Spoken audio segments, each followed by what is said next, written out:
بسم اللہ الرحمن الرحیم۔ السلام علیکم ورحمۃ اللہ وبرکاتہ۔ کہا جاتا ہے کہ کسی علاقے میں قحط سالی پیدا ہو گئی۔ اس قحط سالی کی لپیٹ میں نہ صرف انسان بلکہ چرند و پرند سب اس کا شکار ہو گئے۔ مویشی مالکان بے حد پریشان تھے۔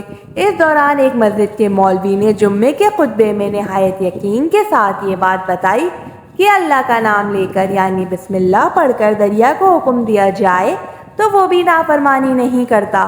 خطبہ سننے والوں میں ایک چراغا بھی موجود تھا۔ مولوی کی یہ بات اس کے دل میں اتر گئی اور اس بات پر اس کا یقین کامل ہو گیا۔ اس نے واپس آ کر اپنی بکریاں کھولی اور سیدھا دریا پار چلا گیا۔ اونچی آواز سے بسم اللہ الرحمن الرحیم پڑھا اور دریا کو کہا وہ اپنی بکریاں چروانے کے لیے دوسرے پار جانا چاہتا ہے اور اسے کہا کہ مجھے اپنے اوپر سے گزرنے دے۔ یہ کہہ کر اس نے اپنی بکریوں کو لیا اور دریا پر چلتا ہوا پار کر گیا۔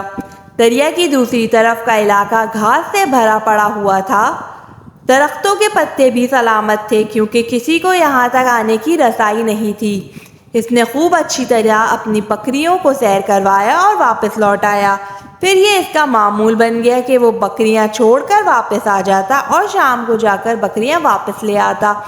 اس کی بکریوں کا وزن دگنا چگنا ہو گیا۔ لوگ چونک گئے اور اس سے پوچھا کہ وہ اپنی بکریوں کو کیا کھلاتا ہے۔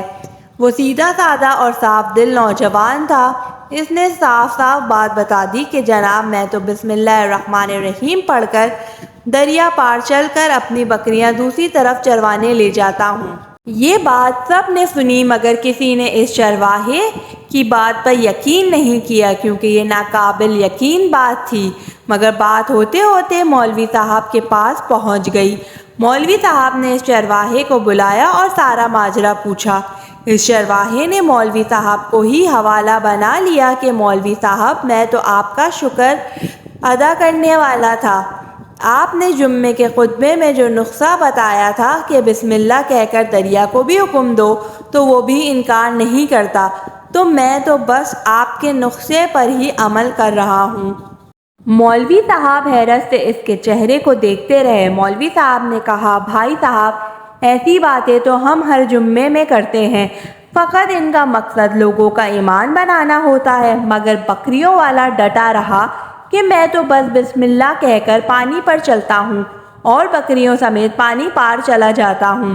آخر کار مولوی صاحب نے صبح خود یہ تجربہ کرنے کی ٹھانی جسے دیکھنے چرواہے سمیت پورا علاقہ بھی آ گیا۔ مجمع زیادہ تھا۔ مولوی صاحب نے ایک دو بار سوچا کہ انکار کر دوں کہ کہیں ڈوب نہ جاؤں مگر وہ جو مولوی صاحب کو کندھے پر اٹھا کر لائے تھے اب بھی جوش و خروش سے اللہ اکبر کے نعرے لگا رہے تھے اور مولوی صاحب کے حق میں تعریفیں کر رہے تھے۔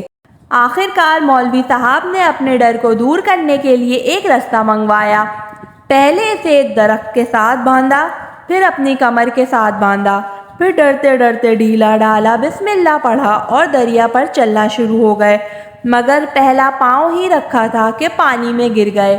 مولوی صاحب ڈبکیاں کھانے لگے اور پانی کے بہاؤ میں بہنا شروع ہو گئے۔ لوگوں نے کھینچ کھینچ کر باہر نکالا۔ مولوی صاحب کی اس حرکت نے چرواہے کو پریشان کر دیا کہ مولوی صاحب کے بسم اللہ کو یہ کیا ہو گیا ہے، کیونکہ اس کا یہ روز کا معمول تھا۔ اس کے اپنے یقین میں کوئی فرق نہ آیا۔ اس نے بسم اللہ کہہ کر بکریوں کو پانی کی طرف اشارہ کیا اور خود ان کے پیچھے چلتا ہوا پار چھوڑ کر واپس بھی آ گیا۔ لوگ اسے ولی اللہ سمجھ رہے تھے اور اس کے حق میں نعرے لگا رہے تھے مگر وہ سب سے بے نیاز سیدھا سادہ انسان تھا۔ وہ مولوی صاحب کے پاس پہنچا اور کہا مولوی صاحب میں آپ کی بسم اللہ کی تعریف سے کافی پریشان تھا مگر پانی پر چلتے ہوئے مجھے آپ کی بسم اللہ کی بیماری کا پتہ چل گیا۔ اس چرواہے نے درخت سے بندھی رسی کی طرف اشارہ کیا اور کہا مولوی صاحب یہ ہے آپ کی بسم اللہ کی بیماری، آپ کی بسم اللہ کی برکت کو یہ رستہ کھا گیا۔ آپ کو اللہ اور بسم اللہ سے زیادہ اس رستے پر بھروسہ تھا لہذا اللہ نے بھی آپ کو اس رسی کے حوالے کر دیا۔ پھر کہنے لگا مولوی صاحب آپ بھی کمال کرتے ہو، میں نے آپ کے منہ سے سنا اور یقین کر لیا اور میرے اللہ نے میرے یقین کی لاج رکھی۔ مگر آپ نے اللہ کا کلام سنا مگر یقین نہیں کیا، لہذا آپ کو اللہ نے رسوا کر دیا۔ محترم عزیز دوستو، یہی کچھ ہمارا حال ہے۔ ہماری نمازوں اور دعاؤں کا حال بھی یقین سے خالی ہے۔ ویڈیو پسند آئے تو اس کو لائک کریے گا، چینل کو سبسکرائب کریے گا۔